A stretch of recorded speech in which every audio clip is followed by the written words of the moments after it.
Top quality और consistent performance के लिए सिर्फ सिल्वर पंप। टॉप क्वालिटी और कंसिस्टेंट परफॉर्मेंस के लिए सिर्फ सिल्वर पंप, नाम याद रखना। उद्या सांगली जिल्ह्यातील 32 शिराळा येथे नागपंचमी साजरी होत आहे। त्या नागपंचमीच्या पार्श्वभूमीवरच आज वन विभागाच्या वतीने एक प्रेसनोट जारी करण्यात आले आहे। ती प्रेसनोट नेमकी कशासाठी आहे हे आपण जाणून घेऊया। आपल्यासोबत सांगली जिल्ह्याचे वन अधिकारी सागर गवते सर आहेत, आपण त्यांच्याकडून माहिती घेऊया। सर मला सांगा, आपण जी प्रेसनोट आता जारी केलेले त्याचा अर्थ काय आणि काय प्रेसनोटमध्ये आहे? सर ह्याच्यामध्ये शिराळा वन परिक्षेत्रातील 21 नागरिकांनी ग्रामस्थांनी वन्यजीव संरक्षण अधिनियम 1972चा आहे, तर त्याच्यातील कलम 12 मध्ये शैक्षणिक कारणास्तव नाग पकडण्यासाठी मंजुरीबाबत एक परवानगी मागितलेली होती। तर त्या अनुषंगाने जे ministry of environment and forest आहे, पर्यावरण वन व जलवायू परिवर्तन मंत्रालय यांच्याकडून दिनांक 27 जुलै 2025 रोजी च्या पत्रान्वये 21 अर्जदारांना नाग पकडण्यासाठी तिचं 27 ते 31 जुलै 2025 या कालावधीसाठी काही अटी व शर्ती अधीन राहून आपल्याला इथं परवानगी देण्यात आलेली आहे। ही सदरची परवानगी ही केवळ शैक्षणिक उद्देशासाठीच व स्थानिक लोकांमध्ये समाजामध्ये सर्प संवर्धनाविषयी पारंपरिक ज्ञान प्रसारण होणेकामी ही अनुमती देण्यात आलेली आहे। यामध्ये कोणताही व्यावसायिक किंवा मनोरंजनाचा उद्देश हा असता कामा नये असंही त्याच्यामध्ये सूचकपणाने म्हटलेलं आहे।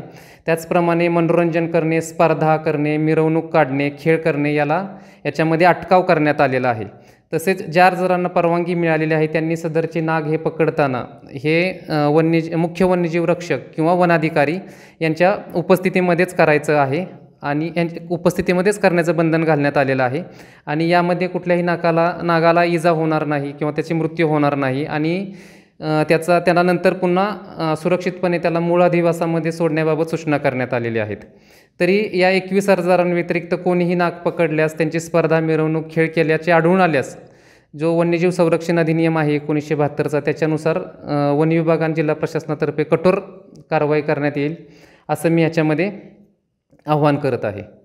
थँक्यू। किती तारखेपर्यंत पकडायचे आहेत आणि किती दिवस पकडून ठेवायचे आहेत आणि परत आदिवासात सोडायचे आहे? ह्याच्यामध्ये हा पिरियड 27 ते 31 जुलै 2025 असा स्पेसिफिकली ह्याच्यामध्ये म्हटलेला आहे आणि मूळ अधिवासामध्ये पुन्हा त्यांना लगेच सोडायचं आहे। नक्कीच आपण पाहू शकता वन विभागाच्या एका प्रेसनोटमुळे जी माहिती मिळत आहे ते आता सागर गवते सरांनी आपल्याला माहिती दिलेली आहे की 21 जणांनी 27 तारखेपासून 31 तारखेपर्यंत जे जिवंत नाग पकडायचे आहेत ते फक्त शैक्षणिक कामासाठी पकडायचे आहेत आणि जी नागांची माहिती आहे त्याच्याविषयी जे काय ज्ञान असेल त्याचा प्रचार आणि प्रसार फक्त करायचा आहे। बाकी वन विभागाचे जे नियम आणि शर्ती अटी लागू आहेत ते सातत्यानं कंटिन्यू राहणार आहेत। त्याचा जर कुणी भंग केला तर त्याच्यावर कायदेशीर कारवाई करण्याचा इशारासुद्धा त्यांनी दिलेला आहे। कॅमेरामन सुजितसोबत मी शंकर देवगळे, TV9 मराठी, सांगली।